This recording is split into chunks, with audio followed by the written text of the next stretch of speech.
And you're not sending emails to some black hole, right? And just have someone sitting there to support you. To help them too. I would love to go knock on someone's door and say, "Hey, welcome to our district." Well, I think that's an excellent idea, and I think feel supported. Yeah, the school district really needs to look at that because you want a person, you don't get a second chance to make a first impression. And then it would cross over to bullying. It would cross over to a lot of different problems that are brought to public speak. I hear people come up and talk about, no one's hearing me. I have this problem with this. Coaches, all that. Have someone in place. I want to reach out to the community. And then they could be a liaison between the board, the school. But I have a question. Why are we making it so difficult in this district when it could be really made easier? Change is difficult. And hearing that you no longer are here is difficult. And hearing that you're not doing right by a certain group of people is difficult for people. Although they know that that's been happening, it's difficult to hear it.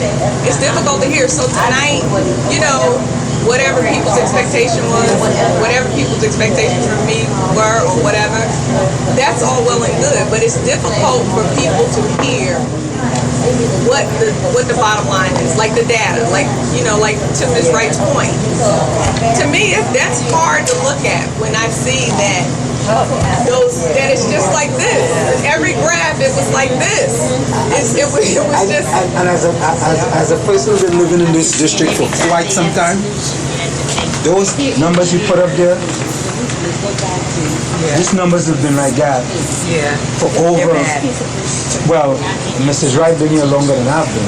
But that's what I'm saying. It's been over 2 decades. But it's difficult for people to embrace that and then want to make a real change about it. Right. Because as long as Johnny's doing well and Johnny's in the 98th percentile or whatever, I don't have to worry about that. One of the parents said it. One of the parents was like, "I'm not worried about that. That don't mean nothing to them." You know what I'm saying? So I mean, I don't think that it may not be what she meant, but that might not be her intention. But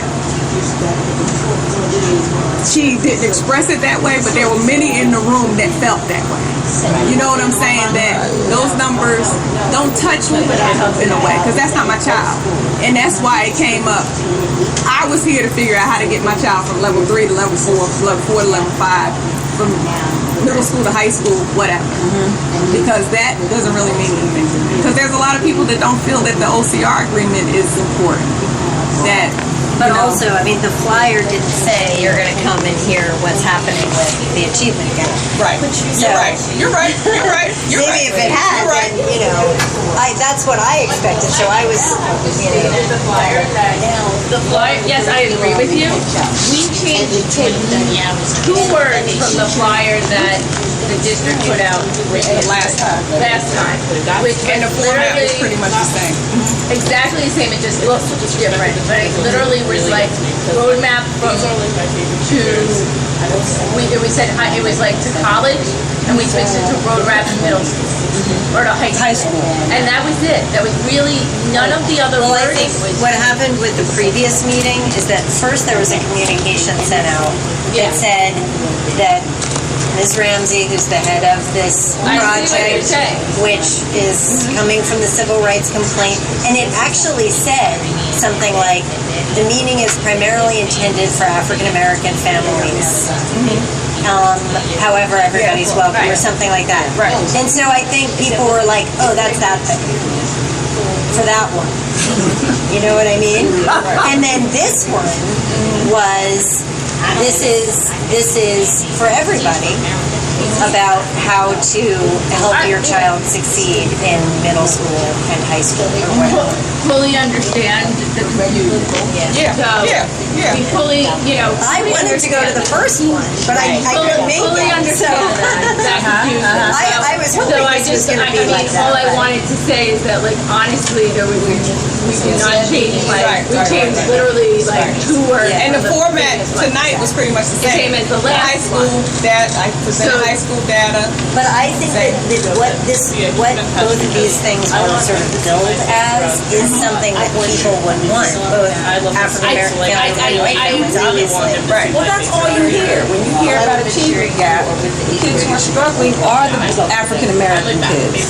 So that's who you have to you have to target those families and special needs. So that's who you want to target. Oh, yeah. Anybody who knows anything about the district, that's all you hear. You know, people are pulling their kids out of the public school district and put them in private school because of the black kids. You know, the whole, landscape of the school, the demographic of the school has changed. So that's why you have to target those kids. And to just say that, people shouldn't get offended. No, I you shouldn't say it's people just got for offended. those They didn't get people. offended. They just didn't understand. They what it was about. They misunderstood. I think No, but when I said it, that people got offended saying, well, it's just for, you shouldn't just target a certain section of the community. And it's like, if anybody knows anything, we have to get those parents in here that you normally don't reach. Because the ones who are involved don't really necessarily have to be here. It's the ones who aren't involved. But what I think we also learned from this, sort of communication breakdown, is actually it was a good thing for the fact that we learned that as a district we need to really Work on communications. But also we need to, as a district, it seems very needed that they need a right. How do you level place your math child? A lot of the questions tonight were, how do we do math? I don't understand that this placement is going there, and how is that working, and why is my child like this? Be in policy. It has to be in practice, and it can't. I think that's what people interpreted this to be as, and so they were a little confused by that, and they were asking those questions, and sadly we can't answer those questions. And so, but we're seeing that there is a need for that. There is a great need in this district to how do we place these children get placed. I mean, math placement levels came recently, the letters came out, and people are confused by that. They're confused. So how do we as a district move forward to fix some of this confusion, communicate it better?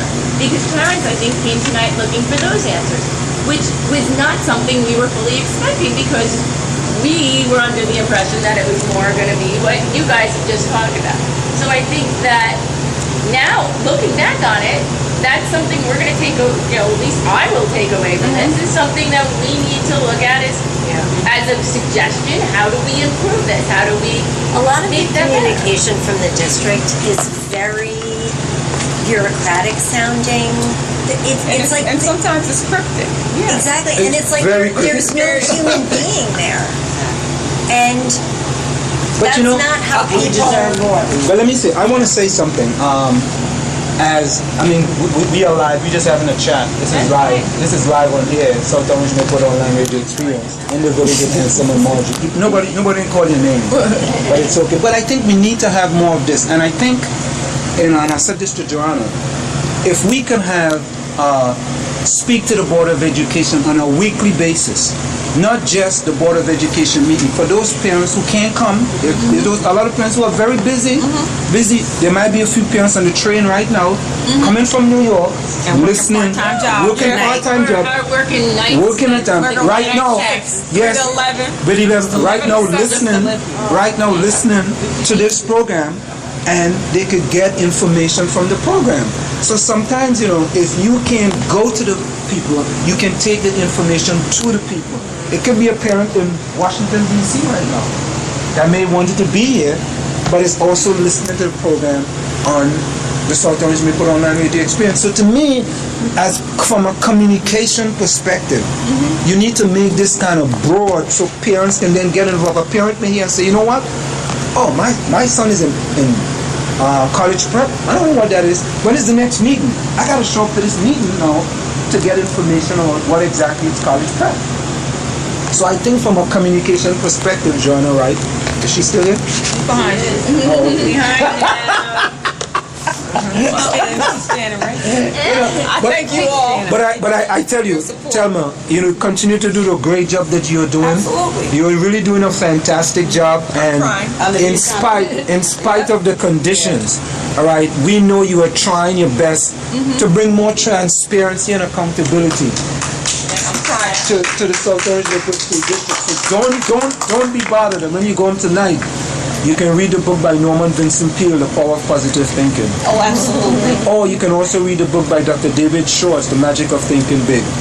And we actually trying to think big in this community of South Orange and Maple. I've lived there for a long time, and I would like to see us really, really and truly celebrate diversity, not only talk about it and tell people that I moved to South Orange and Maple because of diversity, or I moved to South Orange and Maple because of the walkability and the train, but not just diversity outside, but also diversity in the education system as well. Well, I hope we can get to that, and I hope it doesn't become, about me, my group, the work, what I miscommunicated or whatever. I hope it doesn't. That's just a tactic of what the community I hope it is using. doesn't. It's nothing about you.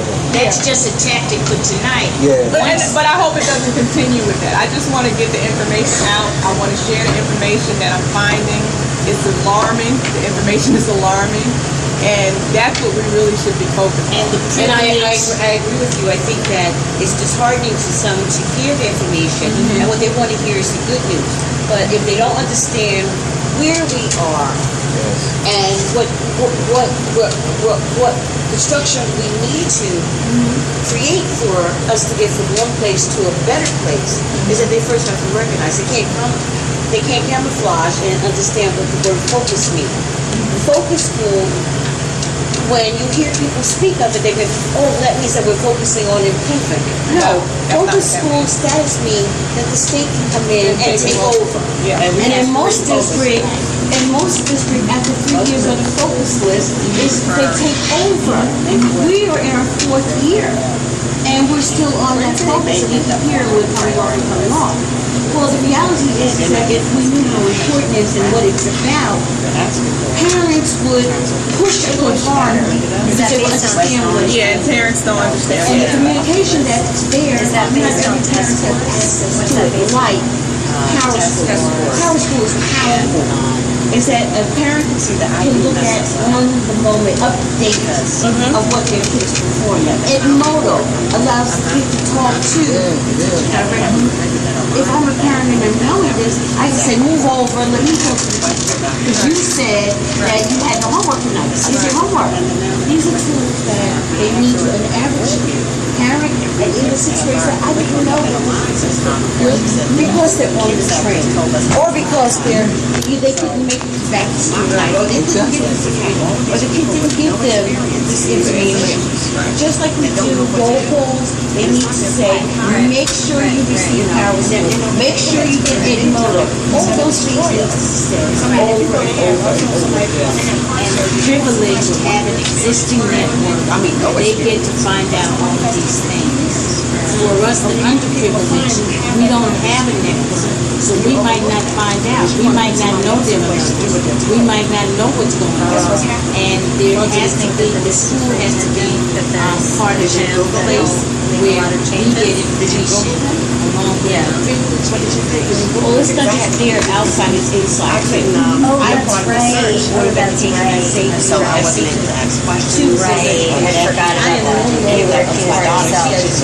the major thing I was hired for assisting the principal create a schedule based on the needs of the student. I go to the 5th grade and I talk to the teachers. I hear where the kids is, and I bring that information back. And then you then create a master schedule based on the needs of what kids need. Now it's done in a vacuum. I get the schedule, maybe a couple days before the kids do. Now I've got to understand how the schedule works.